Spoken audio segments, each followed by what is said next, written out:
I decided I was going to try to go snow skiing for the first time. And on the bunny slope, not even going down the bunny slope, just them trying to teach me how to stop. And I tore my ACL. I didn't know anything about drugs. I didn't know anything about crime. So for me, like when they were giving me, the Oxycontin, it was okay because it was coming from a doctor. It'd been like 2 days since I'd had my last pain pill. It was the last one that the, doctor had prescribed. And so I was just telling that person, I'm not feeling good. He had asked, well, are you still taking your pain medicine? I was like, no, I've been out for 2 days. He's like, you're dope sick. I didn't know what that was. I had no idea what that was. And so he was like, I'll be right back. Left my house, came back with a Oxycontin, and I took it and I felt normal. And I ended up getting locked up for quite a while. How long? 9.5 years. Our deepest fear is not that we are inadequate. Our deepest fear is that we are powerful beyond measure. It is our light, not our darkness, that most frightens us. We ask ourselves, who am I to be? Brilliant, gorgeous, talented, and fabulous. Actually, who are you not to be? You are a child of God. Your playing small does not serve the world. There's nothing enlightened about shrinking so that other people won't feel insecure around you. We were born to make manifest the glory of God that is within us. It is not just in some of us. It's in everyone. As we let our own light shine, we unconsciously give others permission to do the same. As we are liberated from our own fear, our presence automatically liberates others. Marianne Williamson. Welcome to Powerful Beyond Measure, a podcast about radical transformation, gritty stories, and the undeniable power of second chances. I'm your host, Matt Culp, a man in long-term recovery who believes in the power of grace, grit, and growth. Each week, we sit down with real people who've overcome real struggles, from addiction to adversity. No fluff, no filters, just truth, healing, and hope. And the truth is, you're powerful beyond measure, and it's time you knew it. Today's guest is Misty. Sometimes people are staring at me, and I'm like, just kind of lose it. It's okay. It's all right. It's No all judgment. Right. Yeah. Sometimes they're laughing. Yeah. They're like smirking. Yeah. Yeah. Okay. Introduce yourself and then we'll kind of go from there. Okay. Okay, cool. So my name is Misty Pearson. I'm a person in long-term recovery as well. I guess to start kind of telling about myself, kind of where I came from. I grew up right outside of Knoxville, Tennessee. Little town called Maryville, or as we say, Merville there. And grew up there. Great place to grow up. Good football. And not to mention the Vols are, right there in Knoxville. So good football all the way around. Well, sometimes, yeah. We can hope. Okay. Lots of prayers on that one. Grew up in a home, like my parents divorced when I was like 4, but was blessed that they were able to co-parent, very well. And my dad got remarried, and my stepmom had a son from a previous marriage, so I gained a brother, and then they had a child together, so I have a sister as well. So grew up, joint custody with my parents, and so had time with my mom, but also time with my dad and like my siblings. Grew up pretty idealistic childhood. Not that it was perfect. Obviously there were things that happened. And for me, I just kind of look back on, like when I feel like I first kind of like got depressed, and my stepmom that I mentioned, had gotten breast cancer. So when I was 17, she passed away, and that was at that time the biggest loss to date. And I just remember the feelings I were feeling had not anything I'd ever felt before. And so that's kind of started like my my depression from that point forward. I ended up married my high school sweetheart at the age of 20, and just kind of did like what society tells you to do or what they indicate you need to do, like graduate high school, go to college, get married, buy a house, have kids. So I kind of did it in that order, a little out, but like we ended up getting married at 20. We bought our first house. I was, I think 19. He was like 22. And then went to college, worked full time, and then got pregnant. And just kind of like adulting before I was really an adult, if that makes sense. I think like when my stepmom passed away, my sister, she's 9 years younger than me. So I tried to help my dad as much as I could. And so I almost look back on it now, just like I was kind of playing a role, you know? Yeah. I was an adult before I was an adult in my head, and was with my ex-husband. We were together for 14 years. We were married for 10 of those. Good marriage. We were just really young. And then, like at the age of 30, I decided I wanted a divorce. There was no abuse, no adultery. I just was like, maybe the grass is greener. And for me, that was kind of the perfect storm at that point. I didn't know it, but going through the divorce, I decided I was going to try to go snow skiing for the first time.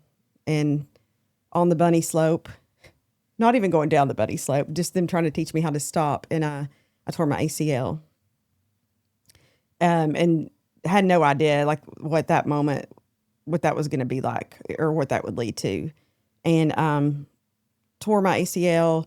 This was really right before like I feel like the height of the opioid epidemic. So that's where your physicians have been told Oxycontin is like, less than 1% addictive. So they would just hand it out.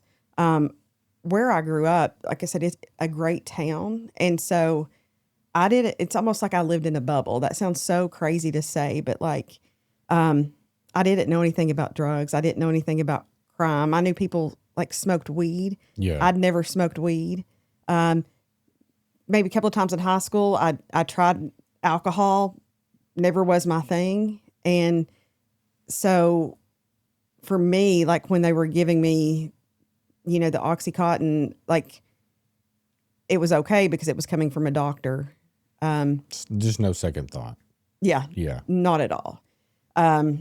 Because I was like, the doctors know what they're doing, and so about this time, I'm going through my divorce. Again, it's very civil divorce. He took me to my surgery and everything, and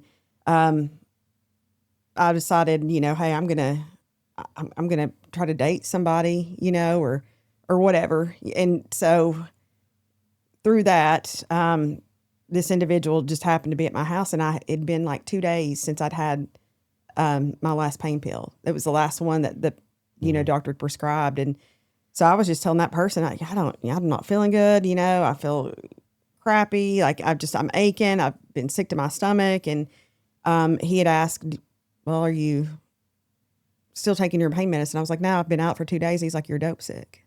I didn't know what that was. I had no idea what that was. And so it started, he was like, I'll be right back. Left my house, came back with a Oxycontin, and I took it, and I felt normal. And it just kind of spiraled very quickly from there. Taking them Your husband, your prior husband, like when y'all were divorcing, it was just like he was cool with it. No, he wasn't. He like he was still trying to like. Yeah, like we even used the same attorney, and like the attorney was like, I don't even know why y'all are getting divorced, because like we came in with like the parenting plan already done, and he was like, I don't know either. Like this is what she wants, so he just kind of did it. But was he still trying to like be with you? He wasn't, because he I guess he'd accepted that I was not, wanting to be like that with him anymore. But even still today, like we get along. Like our daughter just turned 26. But like we still, not that we have to co-parent today, but like we're able to still obviously have conversations. And through all my bull crap. Well, you also watch your parents co-parent well Yes. and move into that space. So that's yeah. Yeah, that's all I knew is people co-parenting, in a very healthy way. Do you think that like you had reached a place in your life where you just like felt like you hadn't lived? So like you kind of like bubbled yourself in early? I think so. I think because I think back. Like, okay, when you went snow skiing, Mm-hmm. like, was it like, I'm going to go snow skiing because I never had did this in my marriage? Like, was it one of those things, like, not that you would like go party, but like, I want to go experience downtown Nashville once because I never did it in my marriage. Was it like Right. that kind of? A little bit. So I went to North Carolina to snow ski. It was a law enforcement weekend. So I went, ironically, with I grew up around law enforcement. Both my parents had some kind of affiliation, Okay. and so I went with some friends of ours they were all police officers, and so a couple of them like we were friends with. They had kids like my daughter's age, so my daughter went with me too, and it was just something I never tried. I'd always wanted to do it. And my mom, right before I left, she's like, "Please don't go. I just have a feeling you're going to get hurt." And you're like, "I'll be fine, Mom." And then lo and behold, I don't even get to go down the bunny slope. My daughter, got to go down the bunny slope several times. She had a great time. She had a great time. Yeah. Mom, on the other hand, and I, that particular day, like, this just popped in my head as we're talking. There in North Carolina, that particular city didn't have like a full-fledged hospital. They had like an emergent care hospital for, I'm sure, all the snow skiing injuries. And so they took me there, and I barely can remember it. But they gave me some medicine. I didn't know what it was. I don't remember like the drive home. Obviously I did not drive home. Somebody else had to like drive me back home to Tennessee that next morning. And it ended up being Ativan. And there was like 7 days I don't remember. And so he was still my husband at the time. Like he went to the pharmacy and was like, "This is everything that they've put her on." Like, and the pharmacist was like, "Get her off the Ativan." So like I apparently was like just out of my mind while I was on that. So, and then, plus with the pain medicine. So it was just kind of like a crazy combo. I don't think I've ever heard a more, what's the word?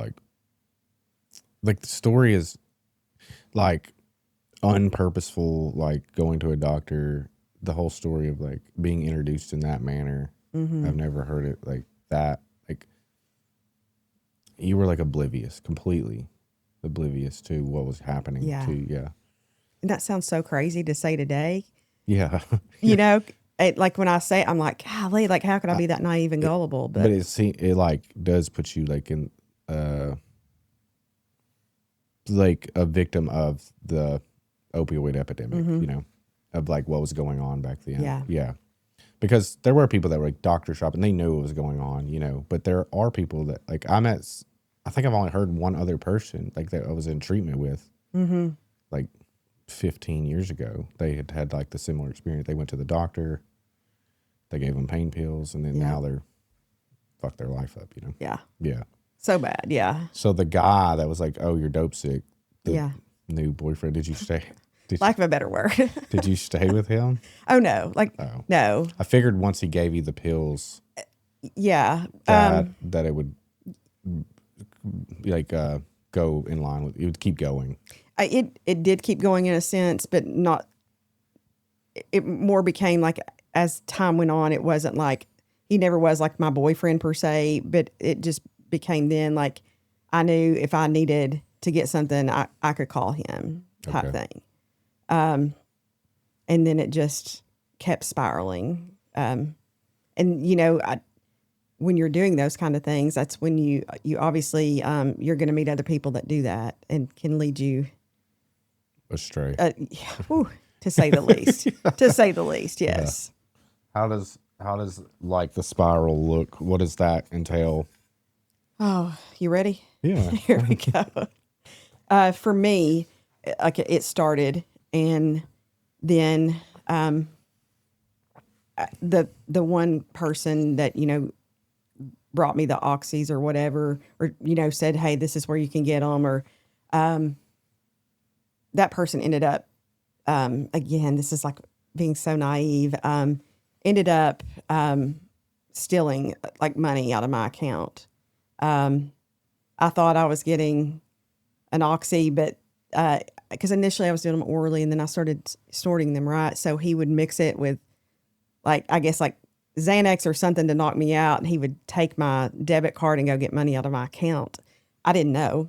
And I didn't know, because if you've got somebody in the car and you go up to the ATM, drive up, like, I guess he watched me do my PIN number or whatever until my bank called. It was like, hey, we've got suspicious activity on your account. And I look and I'm like, all this money's gone. And so by this time, this person's like got arrested for something not related to my stuff at all. And so I meet somebody else that knows how to get me, the pills or whatever.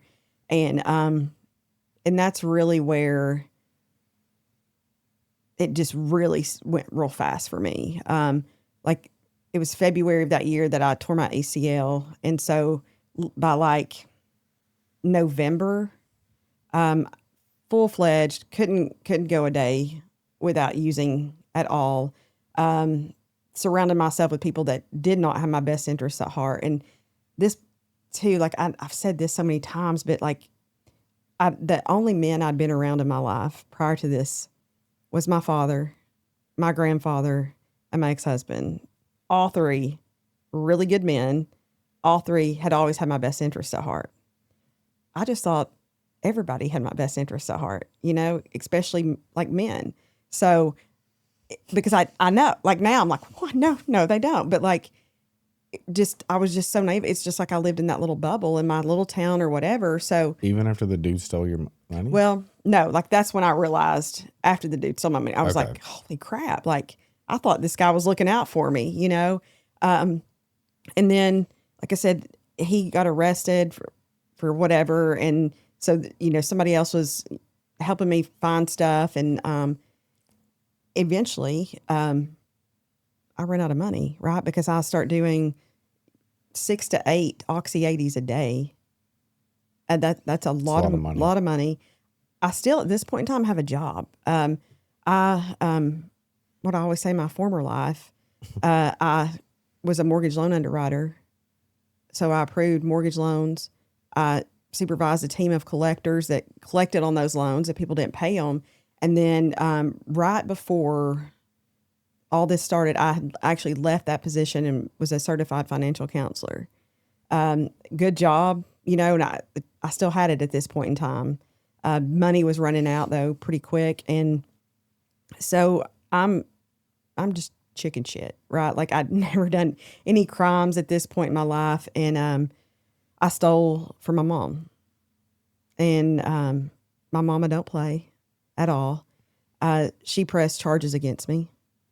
Didn't get arrested. Like, I knew that she had like filed, to press charges, but at this point I hadn't got arrested. I was still going to work. But I was using. I would go on my lunch break, go home and get high. What'd you steal? Like money? Just still like TV and stuff from out of her house. There was someone obviously that helped me do that. And, and it was one of those because there had just been like, hey, that nobody will ever suspected you. Like, you was about to say, was it their idea? Yeah. You're like, you're Little Miss Perfect. Like, you don't do anything wrong. Like, nobody would ever suspect that. Yeah. And I stupidly believe that. But at the same time, like, I'm a mom. So I know if there's something off with my child, I'm going to know. So same thing with my mom. And so I know, like, when that happened, the first person she thought of was me, because she had just seen that change in me. And I can remember, like, my ex-husband called and he was like, your mom thinks you're like using drugs or something. And, he's like, I told her, like, I can't see you doing that. I've been with you for this long. I can't see you doing that. And, of course, I felt horrible, but I was like, well, she's wrong. You're right. I'm not doing it or whatever. And, just trying to bull crap. And I'm a terrible, terrible liar. Like, I cannot lie. If I'm lying to you right now, you would know, you know? And so for some reason, I thought when I was in active addiction, I thought I'm a great liar, you know? It does help you lie a little bit. Yeah. My mom's like, yeah, it did not help you at all. Like, you know, she's at all. Like, she knew. And so it just. Do you think the marriage, the divorce, like pulled stability out from under you that you didn't know? Like the drugs coming into your life, yeah. But do you think that also like being in that stability of like a family environment and then not being in it affected you also? It did. I know, like, I really struggled, like, when I moved out. I never, and I hadn't thought about this till years later, I'd never lived by myself because I went from living with my parents to living with him. Yeah. So never once had I lived by myself. So when I moved out, yes, I had my daughter with me, but also we had joint custody, right? Yeah, so like freedom. Yeah, so the weekends or the days that he would have her, I didn't really know what to do with myself, and I wasn't comfortable being by myself because that was not a feeling I had ever had. So I'd even looked at. I mean, I had a great job and made decent money, but I was even looking at like trying to go work somewhere as a second job on the weekends, you know, that he had her or whatever, because I didn't, it was just that idle time and I didn't know what to do with it. So I do think it was like that perfect storm. I'm going through this divorce. I'm, you know, moved into a new place. I tear my ACL. And so then you put that not only then now I'm injured, I'm at my house by myself trying to do things for myself, hobbling around and I think that I knew then that I had went into like a depression, but I don't think at the time I fully realized exactly what it was, because I was like, I was 30, so like I'd had the depression like right around 17, 18 when my stepmom died, and then maybe, bless you, Whoa. maybe once since that time. What did the depression look like when you were 17? For me, I ate food, you know, like I can remember like probably gaining like 20 pounds, and I'm a short girl. So if I gain 5 pounds, it looks like I've gained 30, you know? So yeah. I just ate a lot. And then of course I was dating my ex-husband, and you know, he was good old country boy. So he liked to eat all the time too. So and I just really quit doing like a lot of, you know, exercise things that I would normally do. And then I felt, not that I had to, but like with my sister, you know, she was 8 when her mom passed. And, I wanted to be right there as much as I could for her. And my dad both, you know, so I think where I had to become an adult before I was an adult. So, yeah. And I think that it just, all that kind of piled on. And then. So when you were 30 and you divorced, was it like, this happened to me is why I'm asking, kind of like something similar, yeah. But like when you were 30, were you like, I don't want to be an adult anymore? I did it. I don't want to do it anymore. I'm done. Yeah. Yeah. Let me go back to being, yeah. Yeah. In a sense, I think absolutely that's what happened. In my head, I was like, I've been with this same person for 14 years. I've been faithful to this person. I want to get out. I want to live life a little bit, you know? I want to do what Misty wants to do, for the first time in my life. And so obviously that didn't end very well. So when I did that, and I think it had, like, all that together just played such a vital role in, you know, me being susceptible to getting addicted. I'd had 4 years prior, I had a surgery, pretty bad surgery. And, they gave me, I don't know if it was Oxys, but it might've been like Roxy's or whatever. And it was one of those, like, I had to take them. I think Roxy's came afterwards. It might've been Oxys that they gave me at that first surgery. And, I didn't get addicted to them, but I was also still married, so I wasn't around people that knew really about that. It's like had more structure and like Yeah. kids to pick up, places to be. All that, yeah. Yeah. But then, you know, with my snow skiing, my knee injury or whatever, it just, you know, I was by myself, and no lies to tell. Like when, you know, when I did get divorced, I was just like, okay, well, I don't really have to date anybody, but if I want to do a booty call here and there, I can do that. Yeah. Men do it, you know, and I was just like, and that's basically, you know, you meet people that you don't really know them. And at that time, again, I just thought, all men have my best interests at heart. And so They don't. They do not. They do not. I know. Yeah, don't. today I'm very well aware. But it just, you know, so I trusted.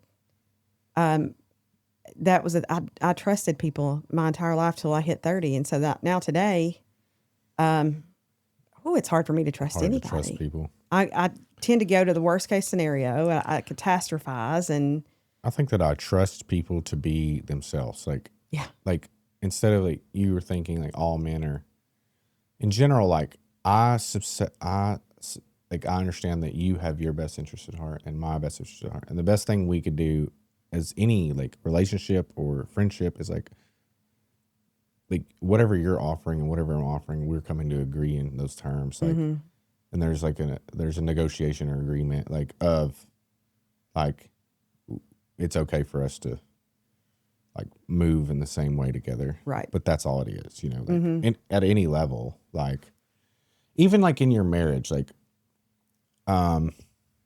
looking back, like thinking about your marriage, like to do what you needed to do, you, in my mind, like you didn't have to divorce your husband. You could have just said, this is where I'm at in my life. I want to live my life. yeah, But, you know, I don't know what that entailed for you. Like it sounded like you weren't like looking to go anywhere else. It was just looking to like have a life outside of. yeah, Yeah. Where you could have just been like honest with yourself and honest with him. And it maybe would have, you know. Oh yeah, that would have saved a lot of It trouble. would have, yeah. Well, and you know, like, and I'd say He might not have agreed, honestly. Yeah, like probably being, not. yeah, being like so married for so long and like traditional, it would have been hard to conceptualize like, oh, she needs a year for space, you know, it's going to be okay, you know. But I mean, I think as long as there's like honesty of like what that person wants and this person wants, it's fine, you know?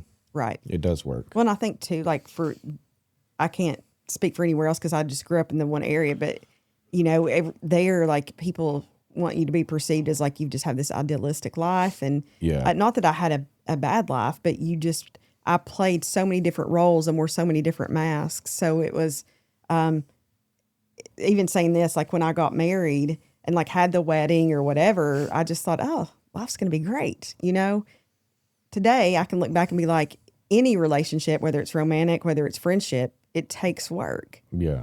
You know, it doesn't just happen. It also, the day we marry doesn't change we're still.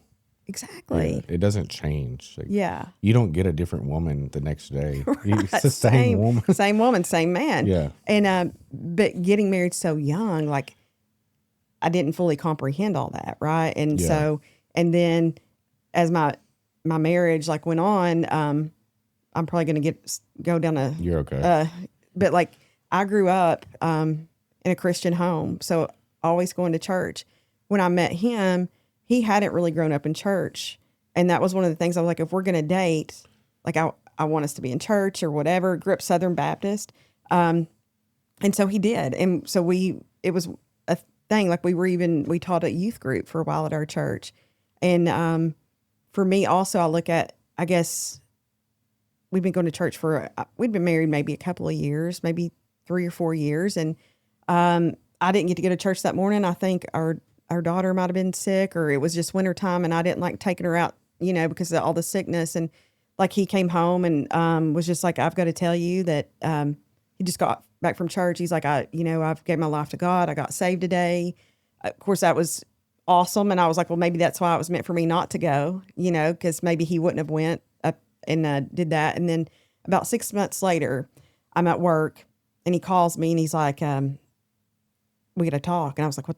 Okay, what's going on? He's like, It's never a good conversation. well, it wasn't a bad one because I thought the same thing. Never a good. That's never a good feeling when someone says we have gotta to talk. talk. Oh God. Yeah. So I was like, what's going on? And he's like, well, he said, I got saved about 6 months ago. He's like, but I just feel like there's something more like God is wanting me to do. And so he's like, I think God's calling me to preach. My head automatically, I think I'm like 24, 25. I'm like, oh my gosh. Because where I grew up at the time, like a preacher or a preacher's wife have to be perfect. Yeah. Right. And first of all, I'm not quite, I'm not like one of those little submissive, like I'm not, So I was like, oh gosh, I don't know if I'm going to be able to do this. And, so I've been a Christian a long time, but it's almost like I played the role of a Christian in a sense, right? Like I got saved, but I didn't have that relationship with God like I needed to. I look back on that whole time. So I guess it was 24 when that happened. So from 24 to 30, like I could look back now, not then, and just kind of be like, I feel like that's where Satan was like, I'm going to take her because she's the weak link in this. And so I feel like over that 6 years, that's kind of like what chipped away at me. Like, I do want to see what the grass is like on the other side, but I'm not going to do it while I'm married. So I'm going to get divorced. So I'm not cheating and I didn't have anybody in mind when I did get divorced, but it was just, I just like saw that happen. And it just, I don't know. I hate that it happened, but, also if it hadn't happened, I wouldn't be like who I am today, flaws and all still today. Right. That's true. Yeah. Yeah. But with my addiction, it got worse and I stole from my mom a couple of more times and she pressed charges a couple of more times. And there's other people to steal from. Right? I know. I was scared. I was scared. And she's pressing charges on you. Yeah. Mama don't play. My dad don't play. And like at the time, that tough love, I thought, man, y'all suck. Like, like what, but today I'm so grateful for that tough love because if I hadn't got that, like I would probably be 6 feet under. Yeah. I probably wouldn't be sitting right here right now. But I did. I stole from her, but which it should have been enough. And but I ended up getting some more charges, not related to my mom, and with not the initial guy. Theft stuff or drug stuff. Little of both. No, I never had any drug charges. I had theft charges, but I got myself in a terrible predicament I didn't realize that I got myself in. It was one of those I found out kind of after the fact. And I ended up getting like locked up for quite a while. How long? 9.5 years. Dang. I know. What'd you do, dude? Well, what'd you steal? Well, it's more than that. Like it was some pretty big charges. And when I got them initially, I was just like, how can they do that? Like it was one of those, I wasn't there, I wasn't around, like, not owning any part I played in anything at that point in time. My charges were stacked. So, which is why, I did complete my first charges, like completely expirate those before it would start on my next one. So, which is why I was in there so long. But, I like literally, the only time in my life that I had been suicidal was that day that I got arrested because I was like, I'm done. I don't know if I'll ever get out or whatever. And then I don't know, I'd been incarcerated maybe a couple of days and I had like a cellmate, an older lady that, and, they like called my name and was like, you're going to this one, you're going to be in isolation until they could get me classified. So, here I go from having a hard time living by myself and out in society. And then they're going to put me in this little tiny cell. And I was just like, I'm done, I'm done. And, I remember just laying there on that bed, just and audibly praying out loud, and was just like, God, I'm not asking you to get me out of this. I'm not asking you to make all this go away.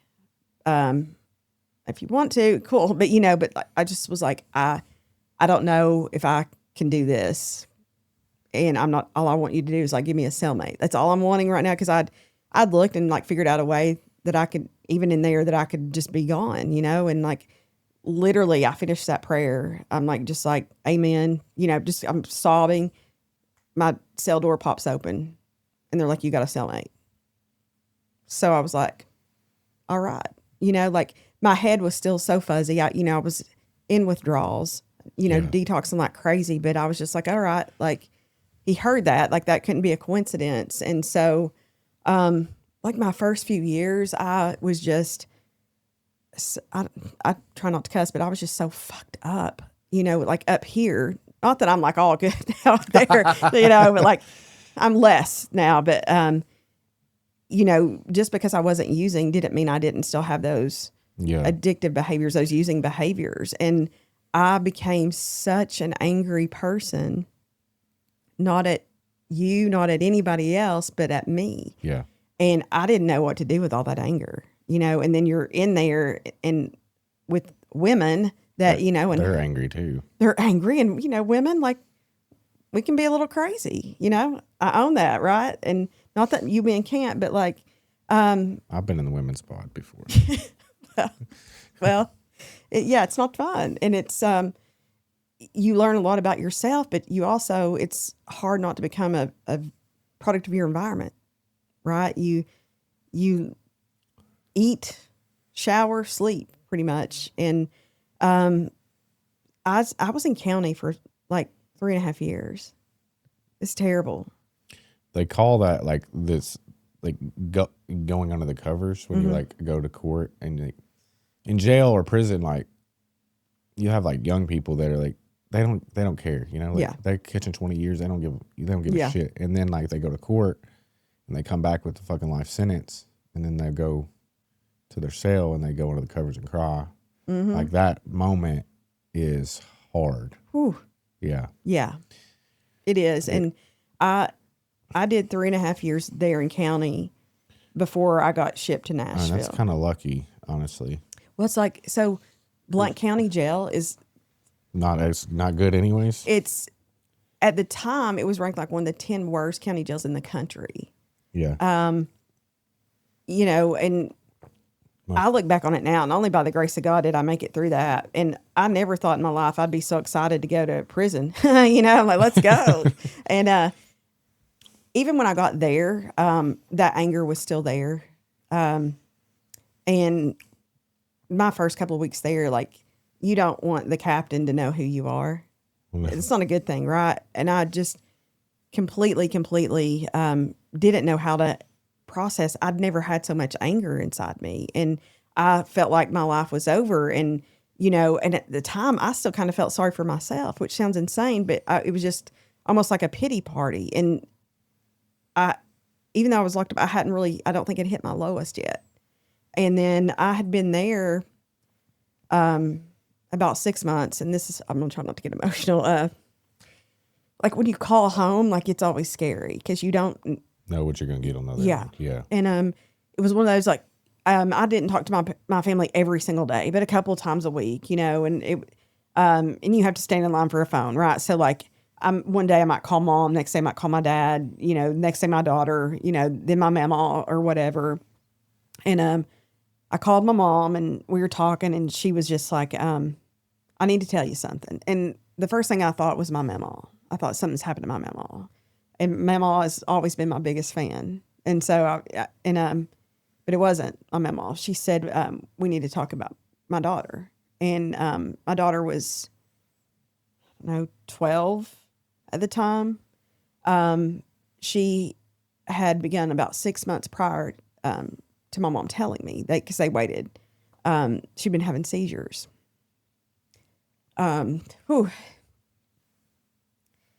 So for me, like missing the good stuff sucked, but missing the bad stuff like that, like killed me. So that day, like that anger just intensified to I'd never been so angry, and it was all at me. And it was one of those, like, I know me. So I knew like I needed to not be around anybody, especially a bunch of crazy women, you know? So I went to my cell like all day, like just so angry. And believe it or not, in there, like you can make some legitimate true friends. Yeah.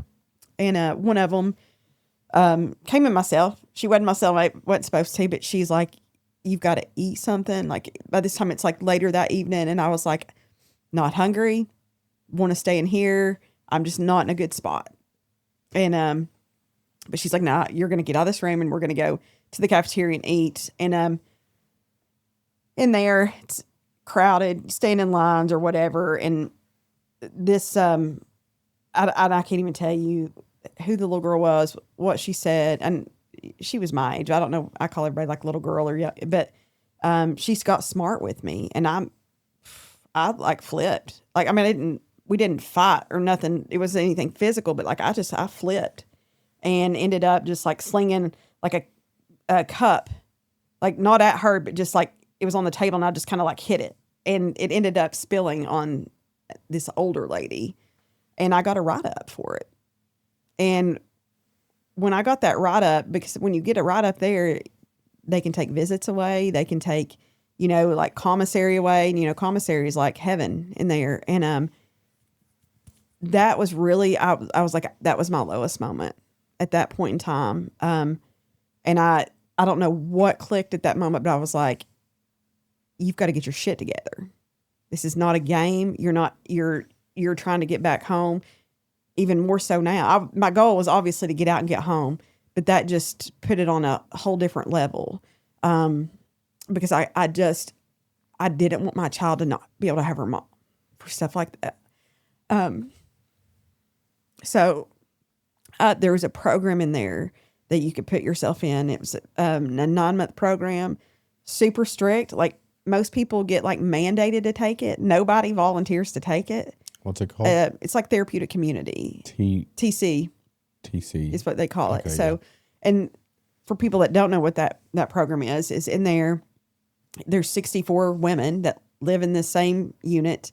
You are kind of like a cohesive, like little company of sorts. They set it up kind of like you have like the head of house, you have like your 2 assistant head of houses, and then you have like a recreation crew that like, what they do is come up with like fun things to do. And then like I got put on like the education crew, which is I was trying to help ladies study to pass their GED. And that was initially what I got put in, you know, that was what they assigned me when I got there. But you're in there for 9 months. And so if you go off that unit, which you're going to have to go eat and stuff, well, anybody that's not in that program, you can't speak to them. So if, you know, you were a female and I'm walking by you and you're not in the program and you're like, hey, Misty, and I say, hey, then if one of my sisters in TC said, you know, sees that, then they can like pull me up. And then like every like Tuesday and Thursday, we'd have what would be called integrity group. And so if somebody pulled me up, then we meet in the middle, kind of like this, like face to face, sitting on our hands. And that person would be like, okay, you know, Misty, I'm pulling you up because you spoke to somebody that was not in our program. And then I have to respond. But and what they're doing, like, and I guess a lot of girls didn't even realize what they were doing. I realized it, but they were trying to teach you how to deal with conflict without getting violent. Yeah, you know, sitting on your hands, right? or in, you know, like me, like I'll use my hands like this, right? So like so not doing that, and so being able to like have that.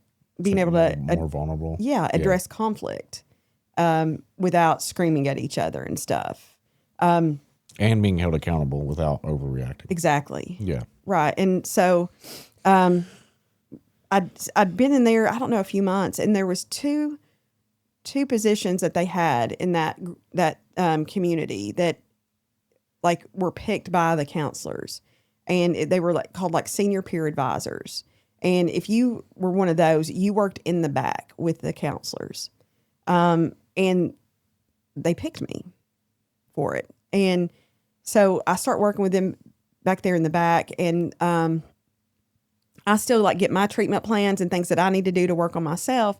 But I was back there with them, and I was able to help them do certain things. Well, it got to the point that like they trusted me to where like if you got pulled up for that integrity group, you would have a learning lesson, right? And so I would help make the treatment plans for the ladies and like help decide like what would their learning lesson be, you know? And I can remember a counselor, you know, walked in there one day, and it was a male counselor, and he was talking to the other counselor about something, and like then he stopped, and because whatever he was saying, like it was, I probably shouldn't have heard it. It wasn't anything bad, but it was just because, you know, I'm not a counselor and I'm an inmate. And he turns around and he said, I forget that you're an inmate. You're just not the typical one. And that was a whole nother turning point for me, because at that point in time, that's the first time anybody had trusted me since I'd started using. And so I was just like, oh man, like I made some really dumbass decisions, and I felt like I'd lost my intellect, you know? And so at that moment I was like, well, damn, I might still have a little bit of that up in here, you know, like, whoa. And, I could have left the program after 9 months, and, but you could also opt to stay like 12 to 15 months. Nobody does that. But I was like, I'm going to stay. I committed to staying 3 additional months. One, because I just having that feeling to be trusted again. And especially it wasn't the other ladies. These were people that would come there to work and go home every day to their families. And so to have people trust me like that, it just did something for my soul, you know? And so prior to my addiction, I was a big people pleaser, right? Like I wanted to make my parents happy. And just why I did a lot of things, got married, did all this. That was the first time in my life where I was like, that I got like a fire lit underneath me to do better for me, and not to make my mom happy, my daughter happy. But I was just like, I want to do better because I want to leave here better than I came in. And so I stayed for 12 months. And then, after that, like oddly enough, a lot of people don't know this, but like where I was at, they have a company that what they do is they'll go to different companies out here and say, hey, like for instance, a collection agency. This particular company will approach that collection agency and say, you know, you're paying your agents $25 an hour. What if we could help you like offset some of that cost and let like our inmates take some of these calls? And so I worked at a call center over 40 hours a week, like for like 4 years. So I would get up, I'd have to get up at like 6:30, 7 o'clock in the morning, be down at work at like 7:40, and I wouldn't get off till sometimes 6 o'clock. The phones were in the unit? They were not on the unit. We would go off the unit. There was another building. Okay. And so like I would do that, and I did that, like I said, for a while, and then they came to me and wanted to, like, when I say promote, like my pay didn't go up, right? But like where I was doing like quality control, like on the calls. So which meant like if I would be listening to calls that the other ladies were taking or making, and then if they were not doing well on them, then I would like bring them over and like do some coaching and training. I wasn't sure how that would be received, right? Like if I'm trying to tell like a fellow, you know, lady, like, hey, you didn't do good on this call, but it's all obviously like how you say it and how you present it. Yeah. And I did that. And through that, they also have you take classes. Like if you're working down there, you take these classes or whatever, and it's during the work day. So, you know, you might be off the phone, you know, 2 hours for like a couple of weeks or whatever each day. Did that. And then, like I said, worked full time. I was able to take care of myself. Most people, I don't know now, it's because it's been so long, but like Most people, like when they go in there, when they first get there to that facility, they make 17 cents an hour. Yeah. It's just crazy. Well, working at that call center, I made $1.25 an hour. I was big time. Like people that work there, you're like, that was good money. It's $50 a week. Yeah. Yeah. But it also enabled me to take care of myself, to not have to ask my mom or my dad, hey, can you send me some money so I can get some commissary? Because the food sucks there, right? So you want to order commissary. And so I was able to do that, which felt so freaking good to where if mom was like, do you need anything? No, I'm good. And I even got to where like I would be able to pay for the phone calls to where my mom or my dad wouldn't have to put money on their phone because I would put it on my account and just call, which was a good feeling too. So it was like I was slowly like feeling like, okay, like I'm becoming a little bit more independent as much as I can in there. Another thing for me that just was life-changing in there, two things. The whole experience obviously was life-changing, but there was just like certain moments.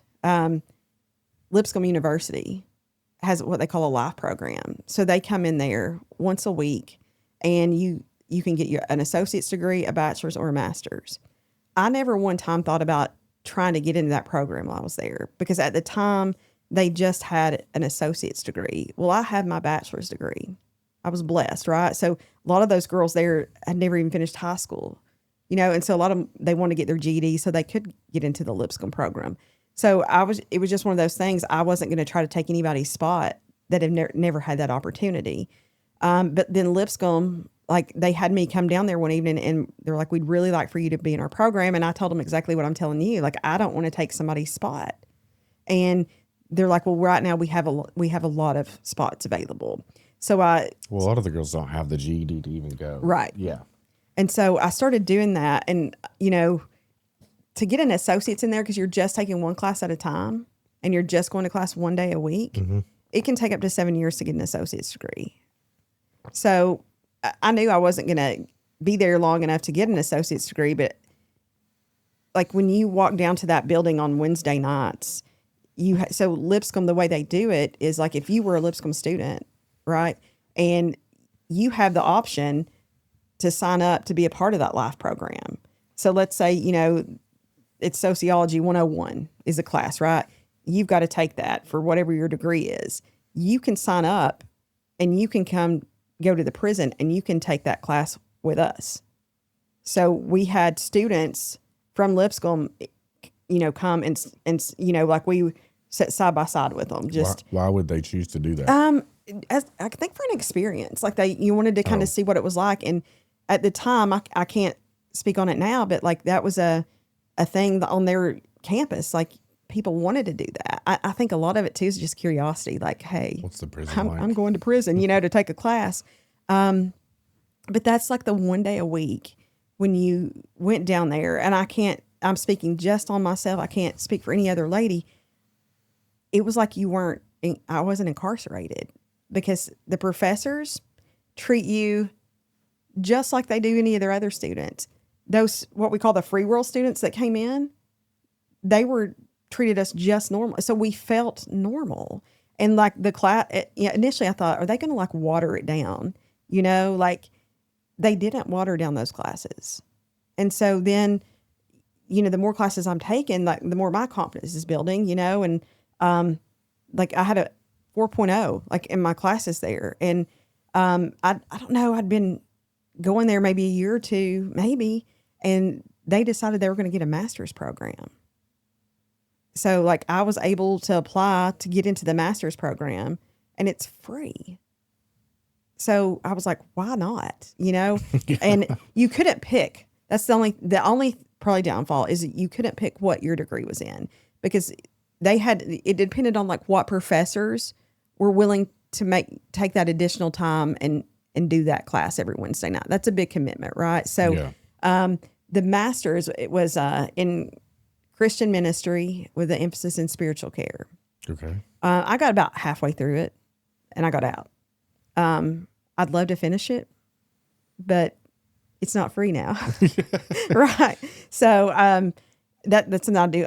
I want to finish, and I just haven't been to, where I'm like financially able to do that. But so that was another thing that just gave me such a confidence boost to be like, okay, like I made some dumbass decisions, but I'm not as dumb as I thought I was, right? Like, and so I did that, and then also took this class, Theotherapy, which honestly is probably the best class I've ever taken in my life. And that one, in a nutshell, it's basically like when we're born with a blank slate, right? We don't have any memories, but from the time we're like born to like 6 years old, I'm probably going to get this wrong, but we acquire like, say, like 26,000 memories, right?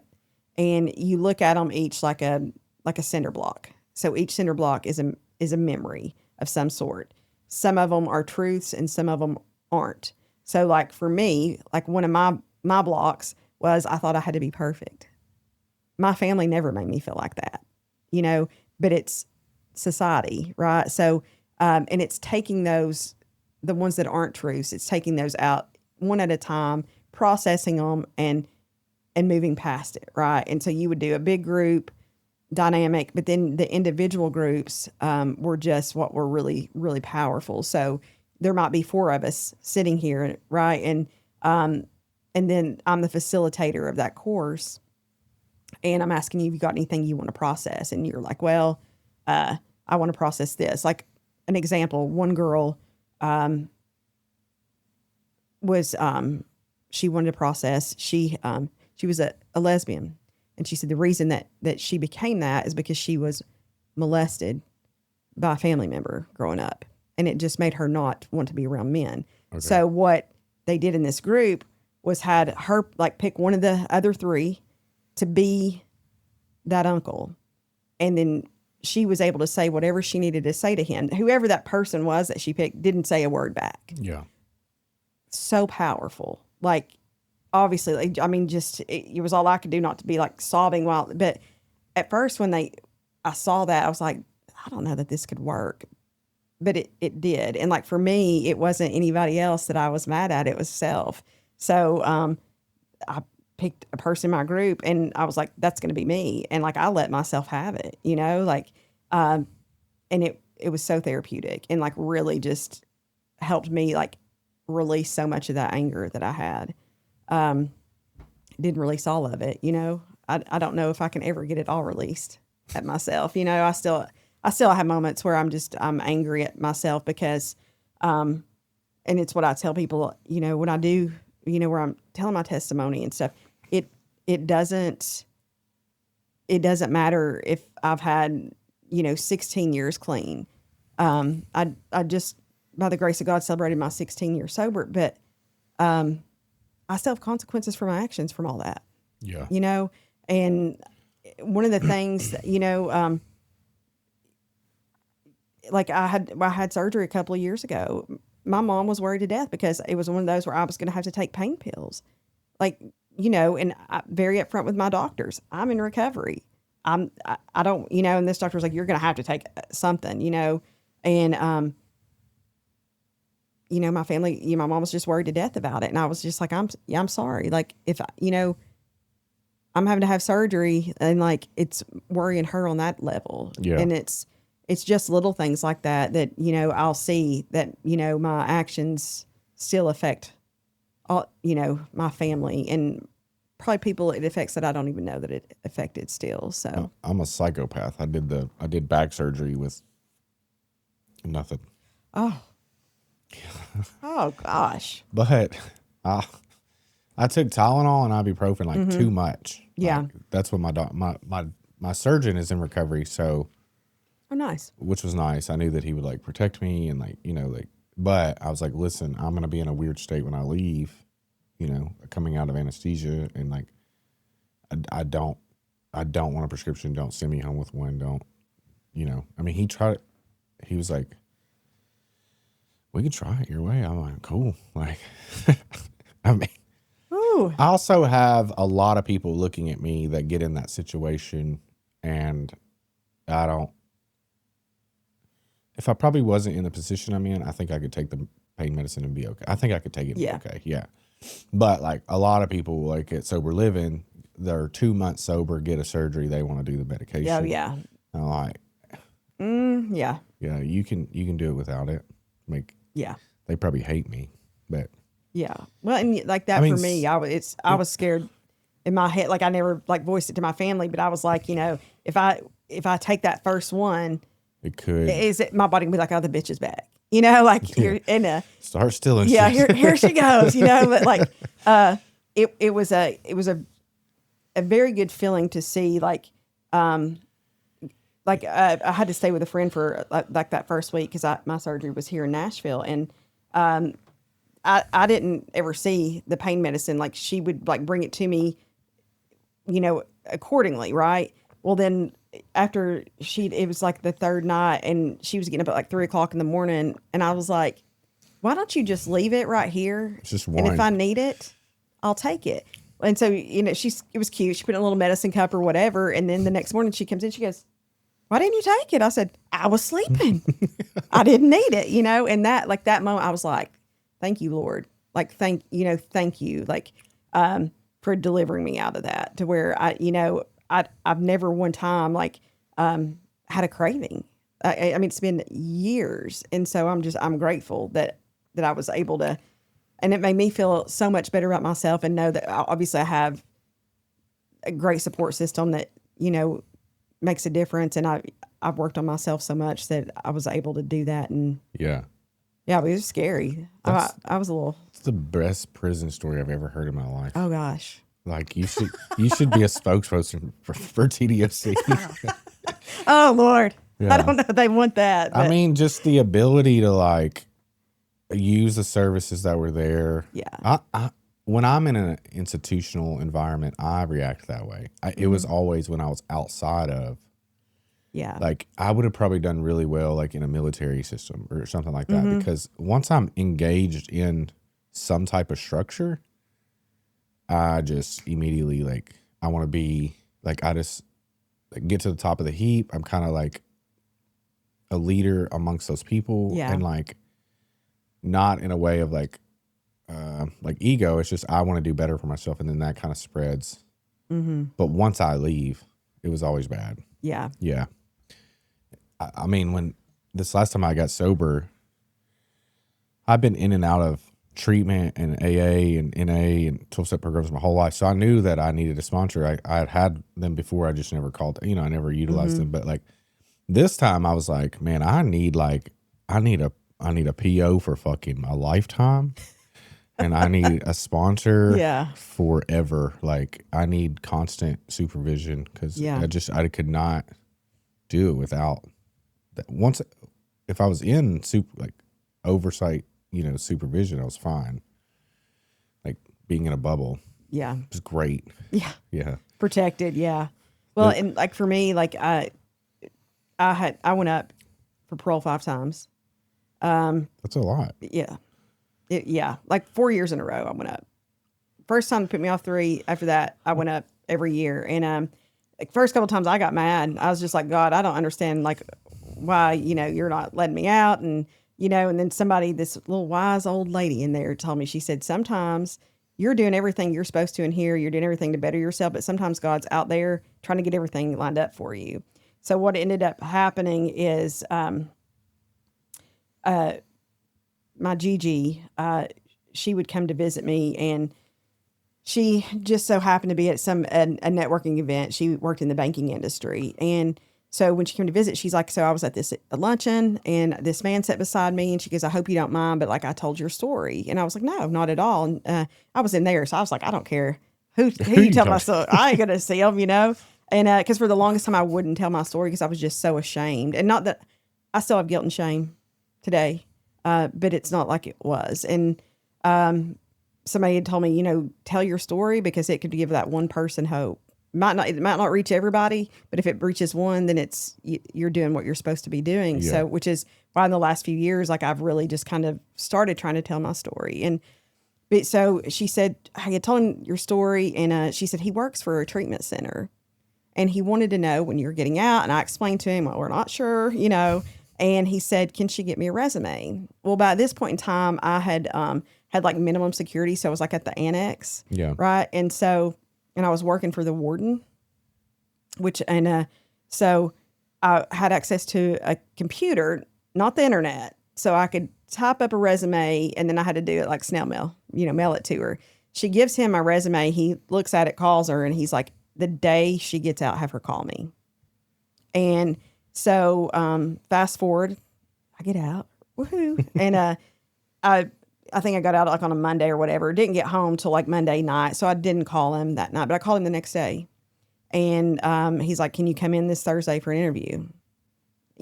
I'm like, I feel like I still smell like the prison at this point, right? Like, and I don't have a car. My mom takes me. I interview for this position, and they bring me back for a second interview, and then they're like, we're going to hire you. And I was like, what? And because in my head, I was like, it doesn't matter if I have a degree. It doesn't matter what my work experience is in the past. Like, I'm coming out of here with a record. If I have to work at Taco Bell, then I'm going to do it because I'm going to be out here with my family. And so I started working there in their admissions department. I'd been there like 5 months, and the boss calls me in his office, and I'm like, catastrophizing. Oh God, what have I done? I knew I hadn't done anything wrong, but like, and so what happened is like our marketing people that were sending in referrals would call into admissions, and they might get you. And then that marketing person might be like, oh, I forgot John Smith's date of birth. I'll call you back. When they call back, they might get me. And it just became like a little too chaotic. Yeah, cause problems. Right. Yeah. So they developed this new role called a care coordinator, to where the marketing people would call me. They wouldn't call anybody else in admission. They would call me directly, and I would take it. Like a warm handoff. Yeah, I would take it and just run with it till they admitted into the facility. That way our marketing folks could be out there doing what they need to be doing.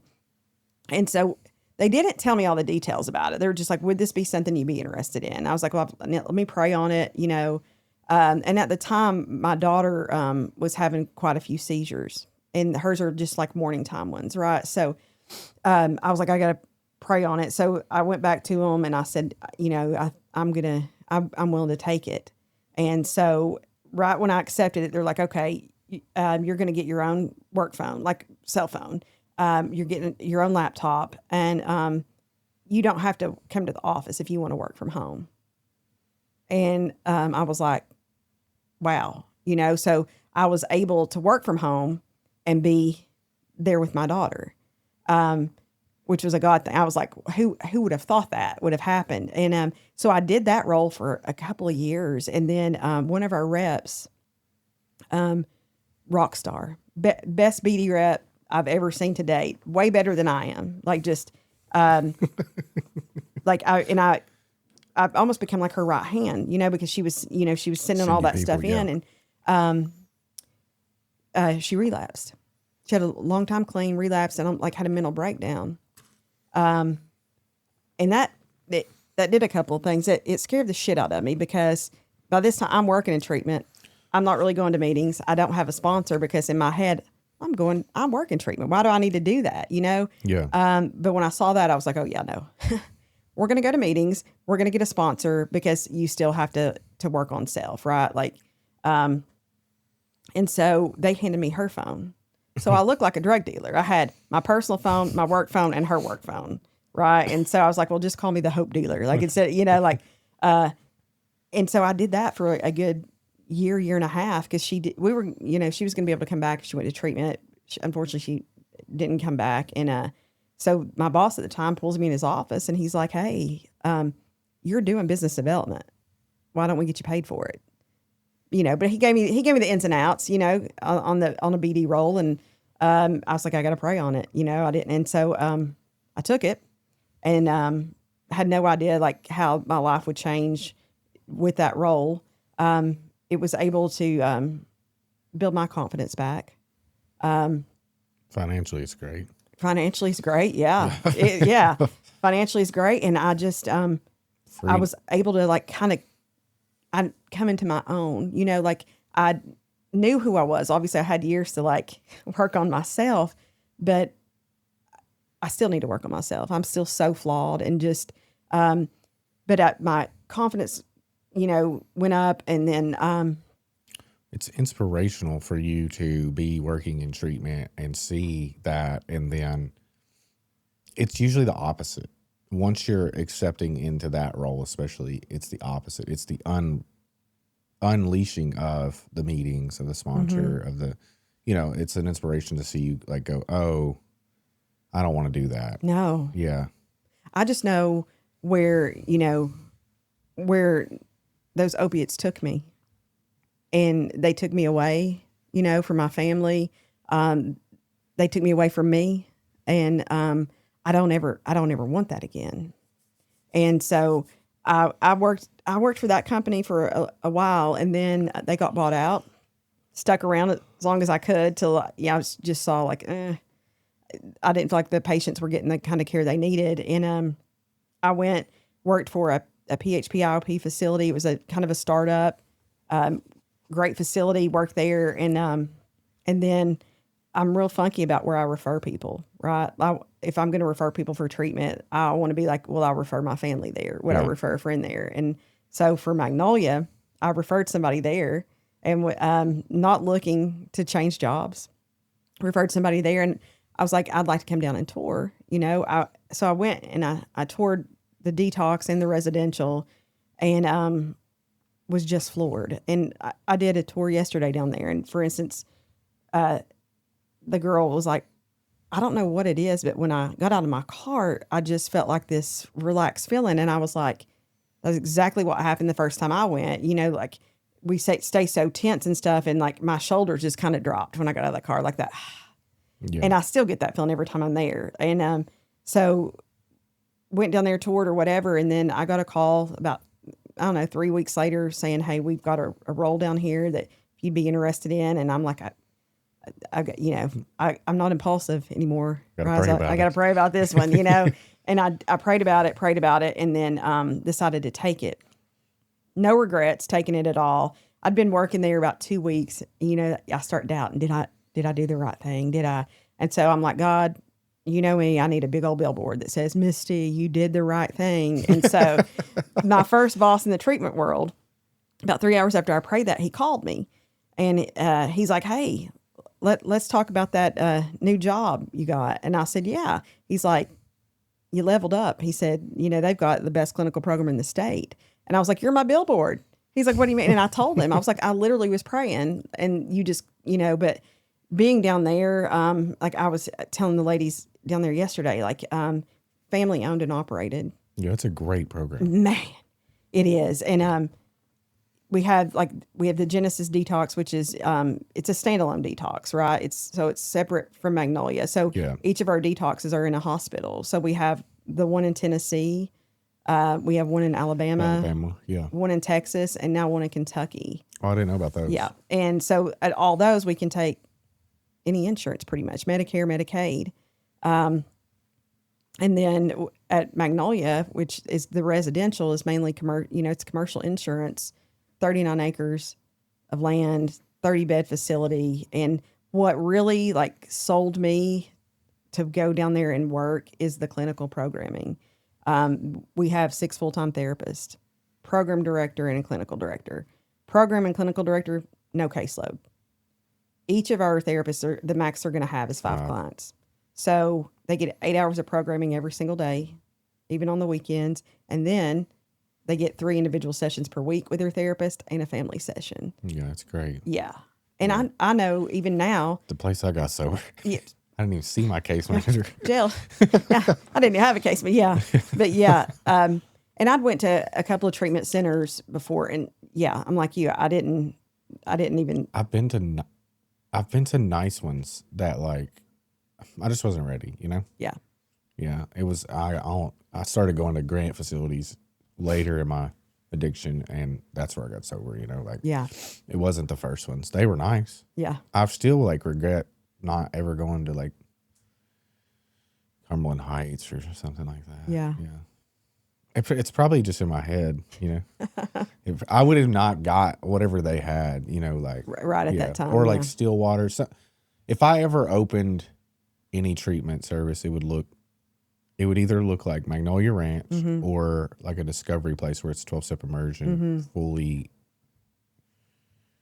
like community integrated and 12-step Right. integrated with the community around. Yeah. Because Discovery Place, have you ever been out there? I have. Yeah. Because it's like, it's not only 12-step immersion, the whole town, everybody that's connected to it Yeah. is like either graduates or they just have a really good thing going on for a really long time. Yeah. Yeah. Yeah. In Magnolia, like I just, I That love it more and more every time. the problem with like me, like I've looked into like doing PHP or clinical care, but I would want to do it like right like that, you know, and it takes a long time to build that. It's costly, and Yeah. you have to like be very purposeful about doing that. You know, anybody can open, well, not anybody could like rent an office and do a PHP and have a clinical director and a nurse on staff and one therapist, but like what type of care are you giving, you know? Yeah. Yeah. Have you been to Magnolia? Once. Okay. I need to go back. Yeah. I need to get you down there and take you on a tour. What do you think about me staying for like 30 days? We could probably, I don't have any insurance. I know people that know people, so let's see what we can do. I know. At AAC, Cole used to work out there, and they would, maybe it was because it was far, but at Oxford, they would always ask me, do you want to come stay? Yeah. Like on the, Oh, when you go, yeah. I've been down there. You would go like tour and stay. Or Yeah. whatever. I was like, I don't know. Like, I'm asking my wife, like, do you want to go stay? Yeah. I mean, You want to stay at this treatment a center? good 15 days would be nice, you know? I think Yeah. I think that insurance should cover people in long-term recovery that need non-substance addiction. Like a reprieve. Like, yeah. Like a reprieve, yeah. Yeah. Like Onsite. You've heard of Onsite? Yes. Like that, but something that insurance would cover. Yeah. That'd Yeah. be great. You don't know how many tons of people in recovery that work in recovery that they're just like, dude, I need a break. And Right. and then like 2 years rolls by and they're like, Yeah. yeah, and then it's not good for them, you know. They Yeah. just need like just need 10 Give me like days. 10 days or whatever. Yeah, for sure. Well, because it's easy to get so burnt out in this industry. And It is, yeah. I have to make sure that I do self-care and do what I'm supposed to do. I think it was, I don't know if it's Saturday or Sunday. Maybe it's Saturday. I got up and it'd been a rough week, and I got up and went hiking. My family went too heavy. I went by myself, but I needed that. And somebody had sent me to this one particular trail, and they're like, oh, it's an easy hike. Okay, first of all, I'm a short girl. So for a tall person, that might have been easy, but I was having to climb up rocks and clamber down rocks like it was good. And, but I loved it. And the trail wasn't that crowded. So there was a lot of the time I was by myself, and I was like, I can't tell you the last time I heard like trees like creaking from the wind, because there was nobody else around. So I needed that, like, for my mental health. Yeah. Where was this at? Like in Knoxville area? Yeah. Yeah. Normally I go up to like the Great Smoky Mountains, but it was one of those, I had some stuff I had to do later that afternoon. So if I get up there, I'm there for a while. So this was like probably about 30 or 40 minutes outside of Knoxville, in Corrington. Okay. House Mountain, I think is what it's called. I thought I was going into Deliverance when I drove up in there, because I'm like, maybe I shouldn't be going by myself. And it's a tiny little parking lot, and the trails are not marked the best. The first like 10 minutes, I no lies to tell, I got lost. And then I was like, oh my God, this is how this happens. This is how this happens, you know? So I was like, I'm just going to turn around and go back the way I came. And then I finally found like the right trail, and it kicked my tail. It's a pretty difficult hike, and I wasn't expecting it, because somebody's like, oh, it's an easy hike. For who? For who? I did come up on this one couple, the girl, she's puking. I mean, she was struggling. I was just like, oh my God. I felt her pain, but just to do that self-care, is important. And I know, like, for me, I'm so flawed, and I still have so many character defects that I feel like I constantly need to work on myself, and that, like, the trust issues, I still have so many trust issues just from the trauma from all that. So I've done really well in the past maybe 2 years of like, I mean, when you're in recovery, you go through phases of like ups and downs, but I've done really well for 2 years to really take care of myself. And it's helped me understand that my role at my job, which is I have so much gratitude. My like role, like, you know, I'm the executive director or whatever, but of a place that is around self-care. So literally my job is to take care of myself. Like if I'm not okay, I jeopardize a lot of people's lives. So like there is times where I have to show up and be administrative and be the boss, and like, you know, there are times that has to be, but a lot of it I recreated very early on, and like just implementations of like new things that might be happening. But like really my job is to just take care of myself, because a lot of the stuff, and take care of the people around me, making sure they're taking care of themselves. But for a long time I was by myself for a really long time. I had people around me, but like creating it, and I had another job. I was working sometimes 18, 20 hours a day. And then, you know, you're just like scrounging to get, I mean, I'm admissions, I'm BD, I'm the intake, I'm the house manager, I'm everything, you know, like, so for a long time, that's what I had to do. And then I got kind of stuck in that space. And then I had to like unwind some of that stuff because I'm so used to taking care of it. So for 2 years, I would hire people, and then the people would still call me, and I just take care of it because that's what I do. You know, I know the answer. You know? But over the past 2 years, it took like, I'm like, you've called the wrong number. Not here. Yeah, I pay someone to do this. You know? And then that allowed me to like, what it allowed me to do, like, I used to take sabbaticals. Like I would run myself ragged and then take a sabbatical for like 7 or 8 days. I would have one person that I was in contact with, and that's it. During that sabbatical, one of them, I had realized that I came out, and I was like, I enjoy like sitting on the front porch with these guys. That's what I want to do. I want everything else to kind of be taken care of.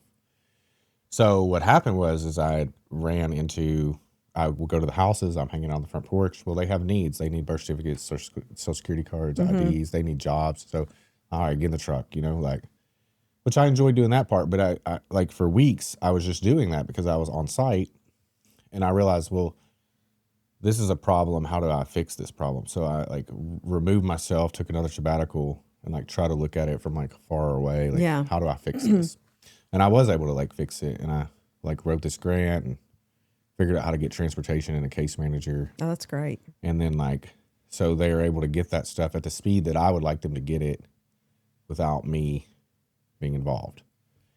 So nice. It was able for me to like, I learned through that is like, I'm able to like find solutions for the community in total instead of, I like individual. I really would rather just individually help them. But like, yeah, it's way more satisfying for me. I get to know this person, but I couldn't keep up with the need, like just myself, you know, it was just too much. Way too much. Yeah, it's still too much for the people that are doing it. Right. Yeah, I'm having to rewrite the grant for another 3 years for more transportation, more case managers. Hopefully we get it. Hope so. Yeah, it's been very beneficial for our program. But after I did that, I understood like me being always like trying to be perfect and being like super involved and like doing everything myself and not allowing others to help me was hindering other people, you know? Yeah. And it's hard. It's for me too, to like try to delegate stuff. Cause I'm like, I want to, if I can do it, I'll do it. But yeah. And BD is hard because there is no time clock, really. No. You're not going to be able to be like, you could probably like, okay, I'm not going to work after 5. That's not good. You could do that. Theory, that's great, right? Yeah, in theory, that's great. But like, you're probably not going to have that job for a long time. No. Yeah. Right. Because addiction doesn't sleep, right? It doesn't take vacays. And it's probably the most unhealthy job. And it has the propensity, to be the most unhealthy job in treatment because of that. And because of the distance away from the client. Yes. Yeah. Like, because you're not on facility, you're not dealing with them. You're not like a case manager. You're like, you're dealing with them as a call in, you're handing them off if you have a care coordinator, you know, like, so it's more of like a sales job. And then I've just watched a lot of people like kind of lose themselves in it. I've seen people find themselves in it too. Right. Yeah. You can do either way. It is dangerous. Yeah. Yeah. You just gotta, it's that work-life balance. lot- You've got to try to find that, whatever that looks like. And it's hard a lot of times. I'm blessed to work for a company that, you know, my CEO encourages me, you know, Misty, you need to take some, take some time off, you know, and you're a little stressed. yeah, I need you to take a vacay. But like, I appreciate that, you know, that he sees that and he's like, all right, you need to, you know, get that work-life balance to where you don't get burnt out. And Is his name Pete DeKeely. Okay. Yeah. Yeah. A long time ago, I was supposed to be at a meeting with him over something, and I exited myself out of the meeting, so I never met him. It was like a deal we were supposed to do with a PHP, and then I was going to house them. Oh, got you. Yeah, but I didn't want to be involved. Yeah. It was a weird time. It wasn't them. It was a weird time in what was going on right prior to that. Got you. Yeah, it's a long story. Yeah, he's a good one. Yeah, they're great. Yeah, you'll have to meet him one of these days. He's great, but I think don't tell him I said that. I think my old marketing guy, he either did or does the marketing SEO for Magnolia. Okay. Matt Miranda. Do you know who Oh, I've not met him, but yeah, I know Matt. He's all over Facebook. Yeah. Yeah, that's how he found me. Oh, nice. He's a pretty good marketer if I think about it. Yeah. Yeah, like not SEO wise, but like he found me on Facebook in Tennessee. He's from Texas. Yeah. Yeah, and then he was able to like find Magnolia through, you know, me. Like, well, what are the treatment centers? You know, like. Oh, nice. Yeah. So I've not met him face to face, but I've talked to him, and yeah. He's a pretty good marketer for that. This was early on when I would assume that he was looking for clients if he was looking for sober livings in Tennessee. Yeah. Yeah. I mean, it helped me. I knew early on that for the sober living industry, recovery residents, that I was very young. A lot of people had houses and they were old. Yeah. So I was like, I know that like Google and all that's going to be a thing. It already is, and this industry isn't using it well. So I was like way ahead of the curve. That's a good thing. Which helped me. Yeah. Then everybody kind of jumped on. Yeah. I'm not great with the technical stuff. No, well, you are 29 and a half. Exactly. Yeah, I'll be 30 next year. So, yeah. The chair work stuff at the TC. That's pretty cool that they did that. Have you ever heard it called chair work? That's what it is, chair work. I haven't. Yeah, they use it it's psychodrama therapy. Which sounds like I probably need. Yeah, you definitely need it. They do a lot of it at Onsite, and a lot of therapists will use it. A lot of therapists don't use it because it could be a risky move, but like with death, like I need to talk to my dad that passed, or stuff like that. I'm a real big believer in it. I love it. It's heavy. It's tough. Like I've been in rooms where like, you know, we're in like a group environment and then like someone slides out a wood chair and puts it in the middle of the room. I'm like, oh God. Oh no. Yeah. But I know that like at the end of it, everybody's going to be in tears. Everybody's going to be. Yeah. Yeah. It's heavy. They do a lot of it at Onsite. I went there in September, I think. Yeah, September, August. I've heard nothing but really good things. It's great. It's expensive, but it's worth it. I did the intensive program, so like you're doing individual therapy for 7 hours a day, and then you do group in the morning. And then you also were involved because there's another life center program going on at the same time, and they're doing groups for that amount of time. and you're involved in some of those groups, but you're also involved in the community that's happening too. Oh, wow. So like, you know, you eat together, you hang out with them. Yeah. Yeah. But I mean, I felt like I was in treatment again. A little bit. Yeah. Yeah. But I mean, and they also do like, what's it called? Experiential Oh, yeah. therapy and psychodrama therapy. It's like a more of like a mix of therapies, but they lean towards those things, which was very weird at first. Like I felt like, the first day I come out of the therapy and like this other guy that was doing it was like, how was it? And I'm like, I can't really like put my finger on like I was prepared to like pour, you know? Yeah. But it's something that like kind of grows on you. And then like, because it's experiential, it seems like you take it with you more versus one experience. Like, Yeah. you might end up with a damn leaf in your pocket for 2 years that represents something of, you know, like, Yes. yeah, For sure. yeah. I mean, like weird stuff. Like I have like at my house, like I have this representation of my childhood self in like this shadow box. So like sometimes like I see it and I remember that I should be taking care of him. Yeah. Yeah. Versus like, not talk therapy, but different types of talk therapy where you like, oh, I don't even remember what I said. I mean, I know I was crying, but I don't remember what I said. Yeah. Yeah. Yeah. Or I remember I dodged every question he had for me. Yeah.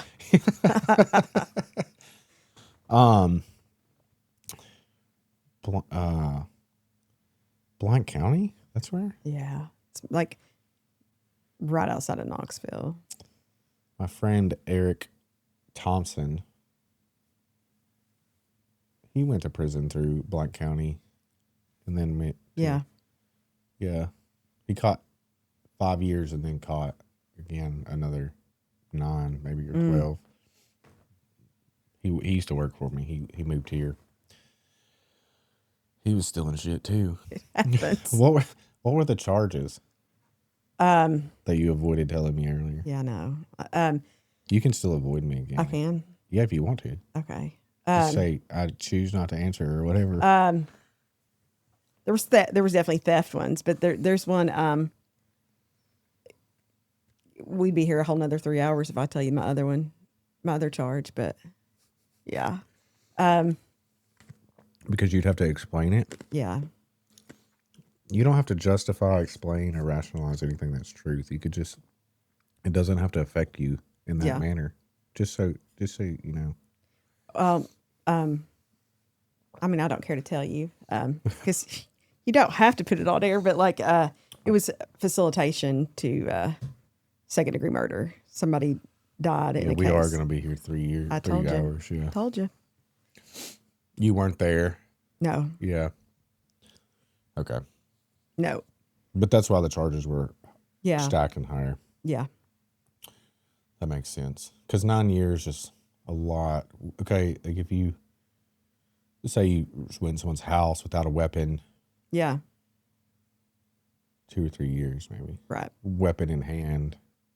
I didn't even do that. I'm saying Yeah. maybe 5 Yeah. years if no one was home. Yeah, To be like, you would have to go in with a weapon yeah, and hit somebody for it to be a 10 years. Yeah. Yeah, so it didn't line up. You know? yeah, Yeah, you probably get 15 if you went in with a gun and hit somebody. yeah. But yeah, yeah. So yeah, it was just one of those where were the other people charged? oh yeah, Okay. yeah. Because I wasn't there at all. I didn't know about it. I simply I don't like really take people in my car too much anymore because I took somebody and dropped them off at a restaurant. They left that restaurant and went Okay. and so because my vehicle, that's how I got pulled into that. And initially I was like, that's bullshit. Like, but like today I can own my part in that. So. Did they have the person already? Or did they want you to tell them the person? They never asked me to tell nothing. That was they waited 2 years to get me. Yeah. Did they pick you up on those charges, or you caught the other charges and everything? They all that kind of all happened like in a week, all of it. And so that one, they just they had like brought me in question, let me go, and then like 2 years later they show up at my door. Surprise. I was like, You thought you were scot-free. yeah, I was just like, what? But God, I'm not grateful for pain that anybody got, any pain that was caused to anybody in all my bullshit. But I'm so grateful for who I am today because of all the stuff I went through. And that's why I do what I do, because I don't want any other family, whether it's mine or, victim's family, to have to go through that. It's terrible. And I've met so many people that have been in like similar situations and that are never getting out.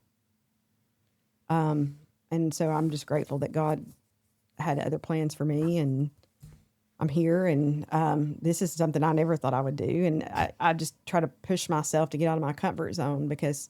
The podcast? Yeah. The talking? Yeah. Because I wouldn't, for a long time, I wouldn't tell my story. Why? I was just so ashamed because people, I don't like to be judged. I don't like to be rejected. None of us do. Right. And I love to be rejected. Yeah, whatever. But it's so, and I think a lot of it has to do like with where I grew up. Everything just, that society's like, oh, everything's got to, on the outside, we want you to think everything looks good. I mean, today, I think that there's less of that. People are being more real and authentic in some senses, not all, but like, for me, it's who I am. And, there's people that are around me that probably hear this and didn't ever know that, because I don't. I'm surprised. Yeah, I know. I was like, I told you, but I think the thing for me though is like it still does affect me in a sense that like, sometimes that can, people throw that up in your face, like if they get mad, well, you're this, or, and I'm just like, man, those were things that have happened, but that's not who I am.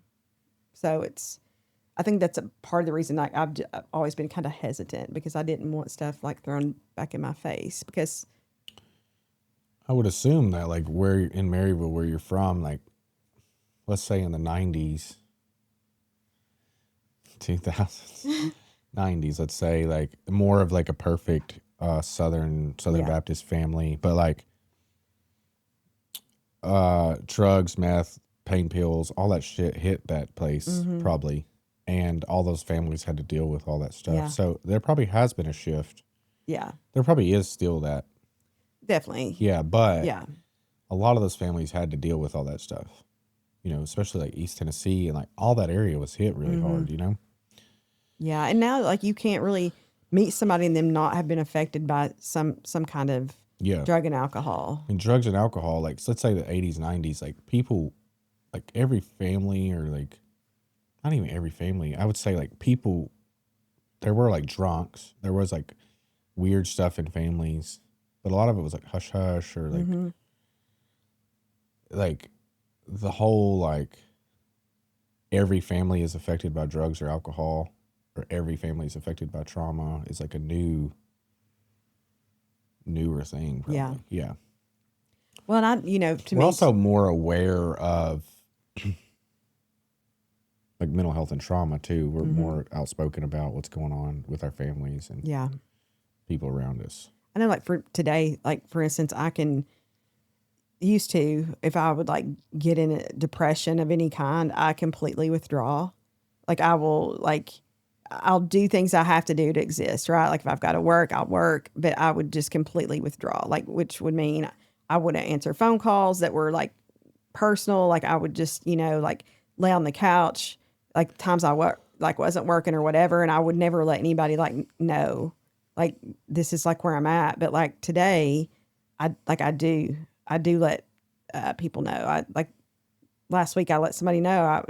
I told them, I was like, I can't tell you why. I'm just battling depression a little bit. So I want you to know that, because I tend to withdraw and I don't want to do that. But this is, and I, he was like, is there something that's made you that way? And I was like, nothing in particular. It's just sometimes I'll do that, not often, maybe every couple of years or whatever. And then, I'm able to like tell my family, been a rough few days, the past few days. And so I'm able to reach out to my daughter and be like, I need you to know this is how I'm feeling. This is kind of what I'm going through, just so to make you aware, and like today she's texted me a couple of times, just being like, Mom, like, you're awesome. Like, you're a great person. You're a badass. Like, and I normally in the past wouldn't have done that just because of that stigma.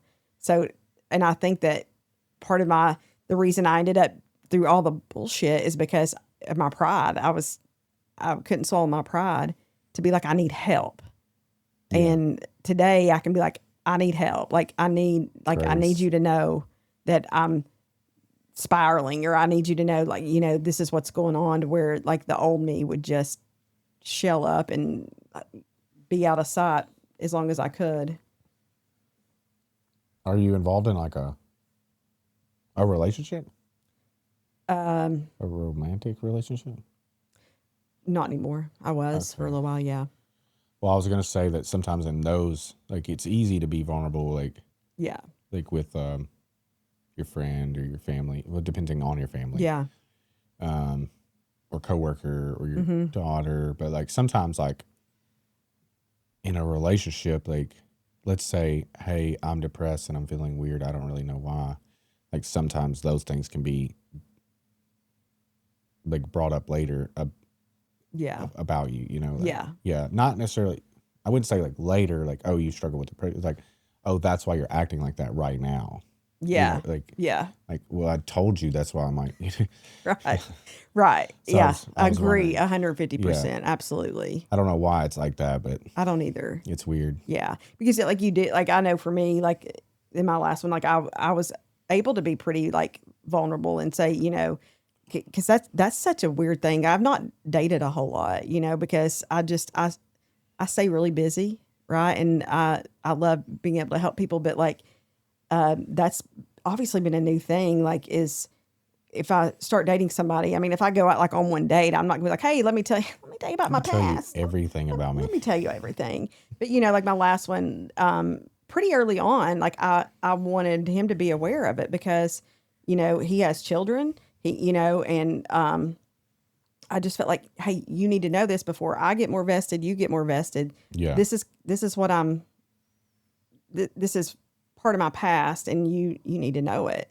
And fortunately, I mean, he was very receptive about it. And probably one of the nicest things anybody ever said to me is, I'm literally just pouring out my heart. Like, cause I'm like, I want you to know everything. And I finish, and he was just like, well, that woman that you're talking about. And I was like, yeah, he said, it's not the same woman I'm sitting here talking to. And I was just like, yeah. That was so nice to hear that. But yeah. And it is like, I am hesitant to like share in that, because it can be thrown back up in your face. And that's a terrible feeling.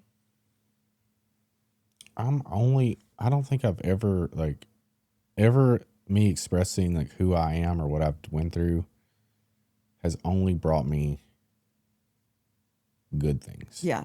Yeah. Like besides like in a interpersonal relationship where I was expressing not like my past, but like maybe something I'm going through at that moment. Mm-hmm.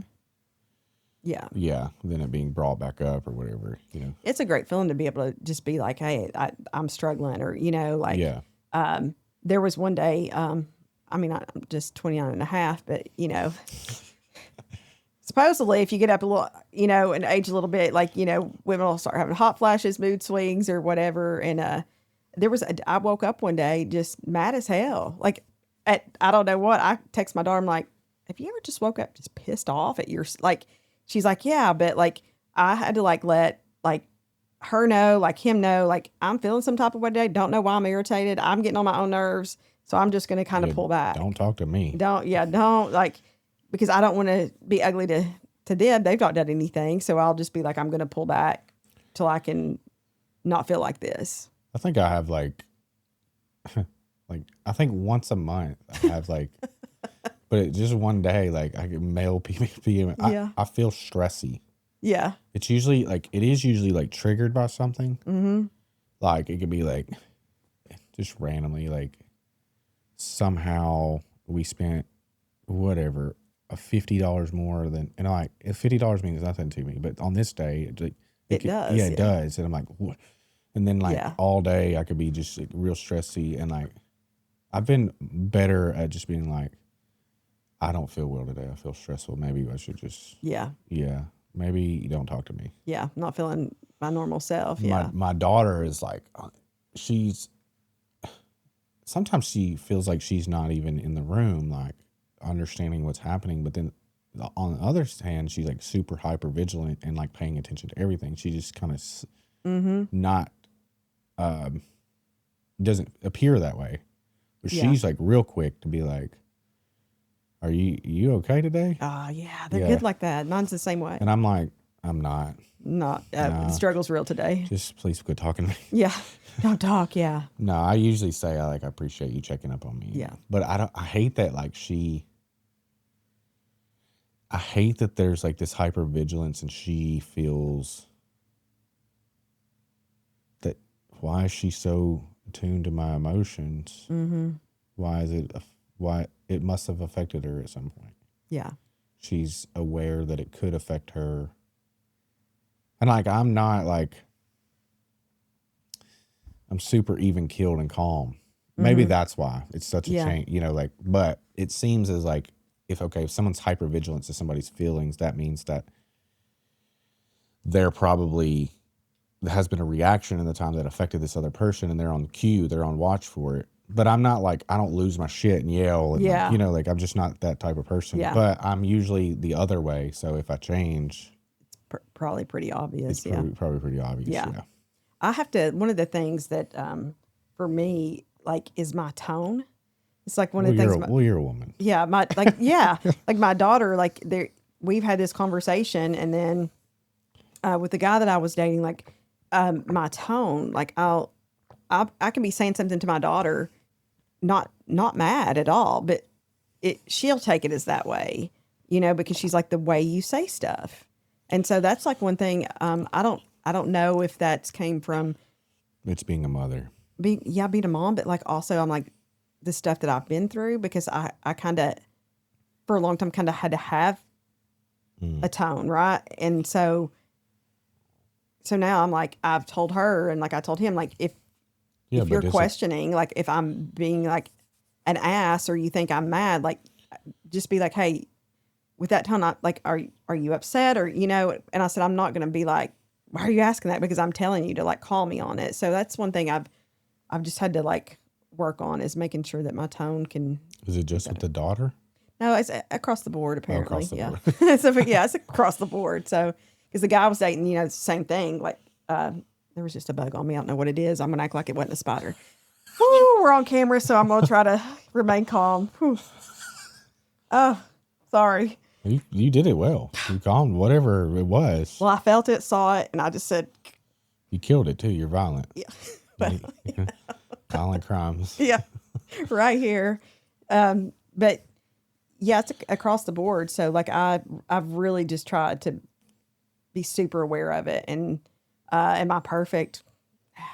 Because sometimes, you get frustrated or whatever, but I really try to work on that, because it's just, she's one day, she's like, sometimes I feel like I got to walk on eggshells. I'm like, why? She's like, well, you said this. I'm like, but I didn't mean it like that. Like she's like, well, that's not what your tone said. So just being more aware of how I say things.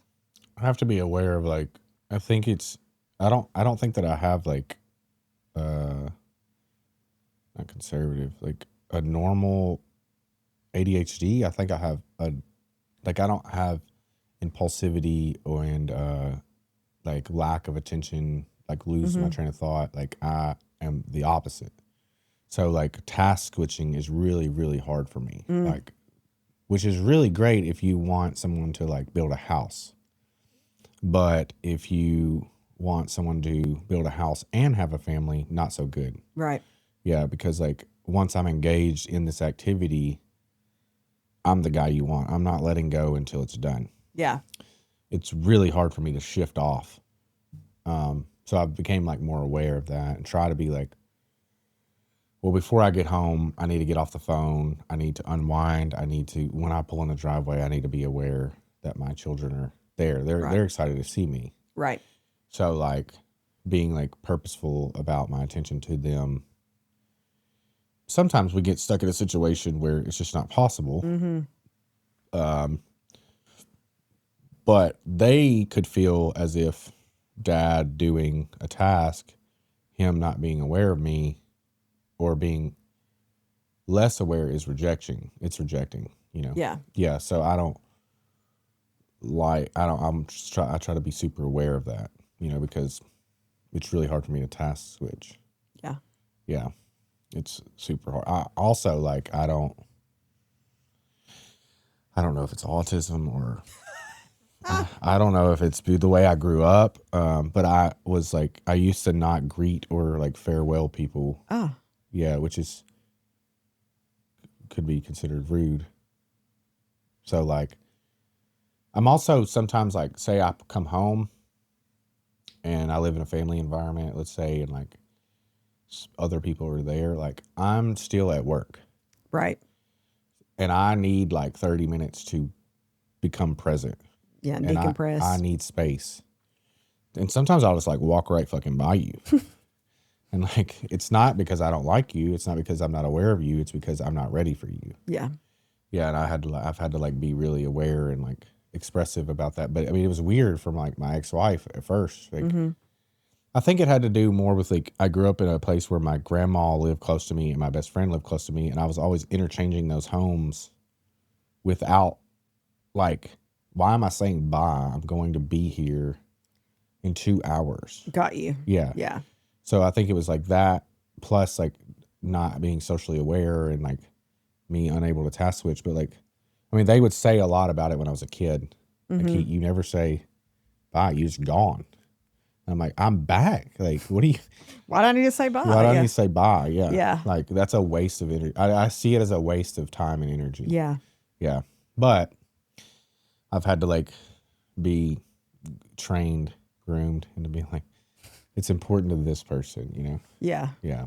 I'll see you later, you know? See you later. Yeah. I'll really hello. Yeah. That and like being like purposeful about like what my plan is. Because dude, men are really bad about like, I'm leaving. You know? And then they're like, well, where are you going? Like, I don't know. Like, I think I'm going to Home Depot and I don't know what after. And like, that could be 6 hours. I'm not doing anything. I'm just like lost, you know? Like, I think I'm at Home Depot and I think, oh, I want to go to Harbor Freight because they have tools over there. And then somehow I end up at lunch. And then, so I'm going to be back at 3, you know? Yeah. Yeah. That's for me. Like, I'm like that. I'll start here and then not know I'm going to end up here. So I'm just like, I'll be back, you know, 3, 4 when I get back. Huh? Do you give people a time? Well, now it's just me and my daughter. So like she, you know, she don't care when you're back. She don't. After a little while though, she might text me like, "What time you think you're coming home?" Usually because she's wanting food or something too. Yeah. So DoorDash me food. Yeah, yeah. DoorDash it yourself. But yeah, typically now not necessarily unless I'm like traveling. You know, she's 26. I know. I'm just 29, but she's 26. Yes. Okay. Yeah. Caught. Yeah. Does she have a husband, boyfriend? No, not right now. Y'all are just 2 single 20-year-old ladies. Exactly. Okay. Living our best lives. Yeah. Yeah. Okay. I think that would be good. That's good. I think honestly, like your story really surprised me. It does most people. Yeah, I would have not guessed. Yeah. Yeah. And like, I think you should do a commercial for TDOC. No, I don't know about that. I don't know. My time at TDOC. Yeah. Well, you know, it depends. Like you could leave there a better person or you could leave there worse than when you came in. And I just like, but it's very uncommon. Yeah. For me, I wanted to leave there better because I knew, you know, all I could think about was like my daughter, you know, like I knew that she was going through all the crap she was going through. And I was like, when I leave here, I need to be the best version of Misty that I can be for myself. But there's tons of women in there that are thinking about their daughter, and But they just, it just never clicks. It never happens. I know. It's so easy to get swallowed up by that in there. Yeah. Like, I was going to ask you, when you were in TC and then you went back to regular, which it sounded like it went fine, but like, was there a transitional? Not really, because I literally went from there right into working full time. And and that working that full time, like that just made me feel some sense of normalcy in my life. Also, you were off the pod for 8-9 hours a day. Yeah, and like you get back on the pod and you'd fight to take a shower, you'd fight to use the microwave, and you know, by the time you get through doing all that, not literally fight, but I'm just saying you have to stand in line for a long time and stand in line to get ice. Like now, like when I go to my fridge, I'm like, hell yeah. Still, you know, like, don't get this ice, you know?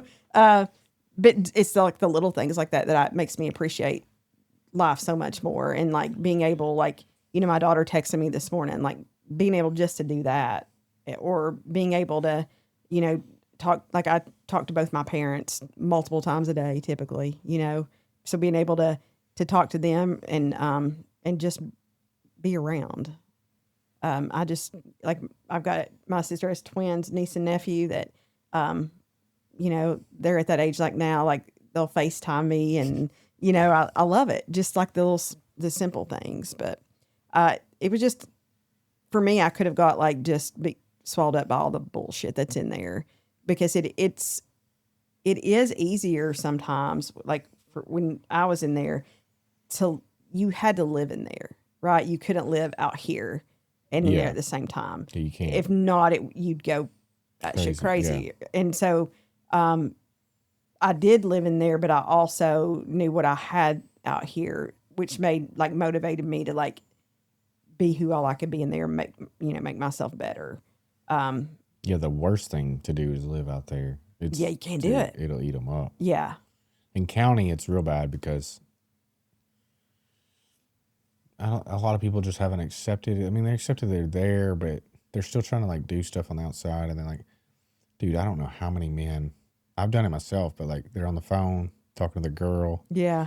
And then like, you know, I'm like, oh, you're over at Tiffany's house. And then yeah, Daryl's here. Like, who the fuck is Daryl? Yeah. The phone is just like, I mean, dude, they will lose it, dude. Yeah. Yeah. And the dudes in the pod, they're on you too. You know, like he's over there. Jody's over at your house. Jody, you know, like, dude, they will, I mean, it eats them up. The last time I went to jail,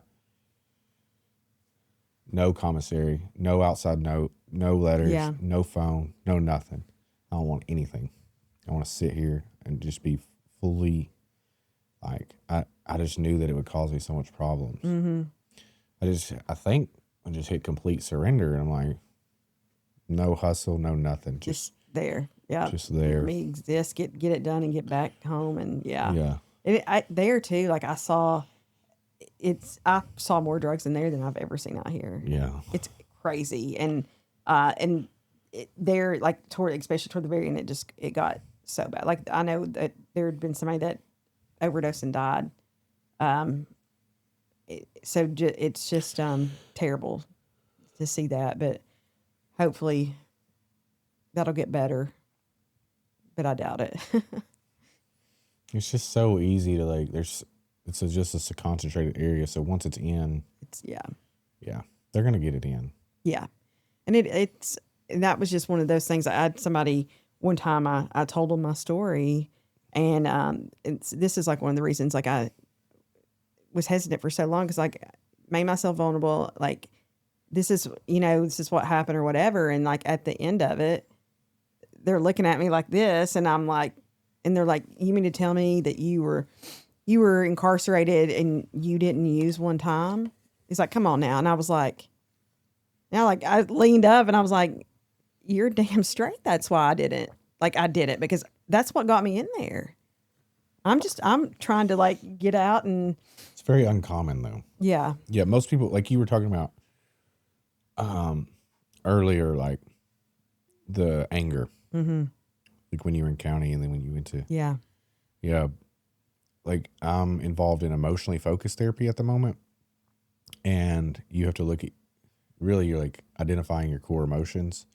Well, one of them is anger, and on the impairment side is depression, and most people don't understand that depression is anger in yourself. You know, like that's what's going on. Yeah. Like most people that are angry are just angry with their decisions. Yes. And that's what's going on with them. Like, and then that's causing depression. Yes. Or rage. Right. Either one, you know. There is like a gift of anger, which is like passion. And like, I think a lot of people try to stifle anger completely. But like, we are supposed to be, like, we're not supposed to kill bugs. That's what we're not supposed to do. Oops. But like, you know, if somebody was trying to hurt your daughter, Right. you being passionate about stopping that is anger that's used in a good form. But depression and rage is not so much.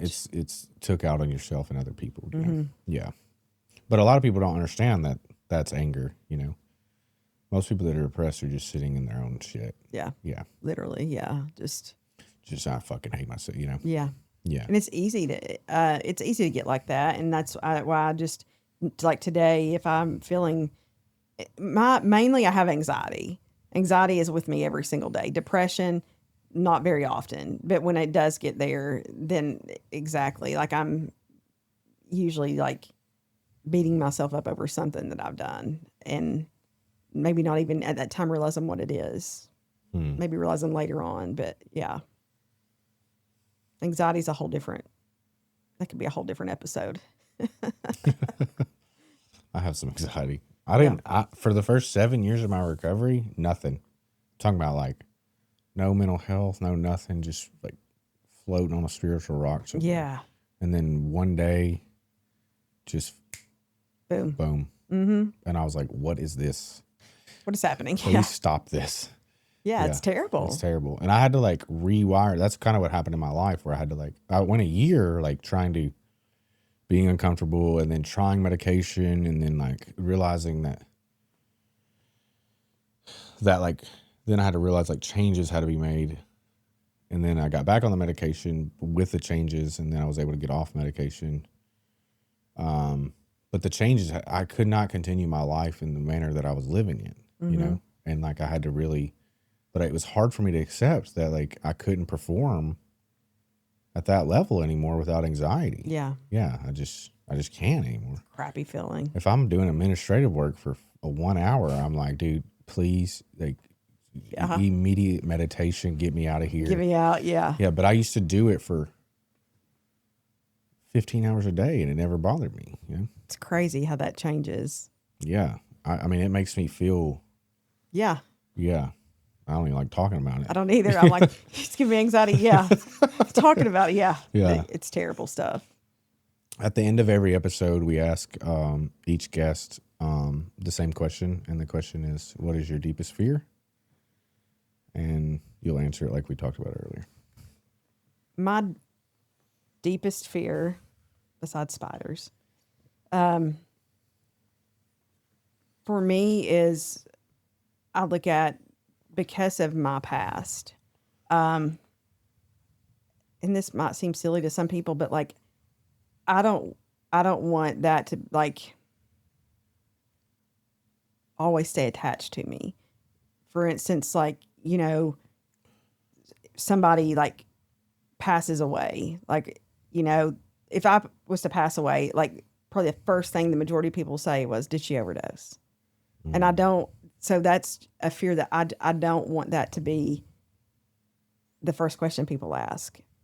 So I want to be able to live my life to where people see that, yes, that was a part of my past, but that is not who I am. So that's just that fear that stigma will always be there.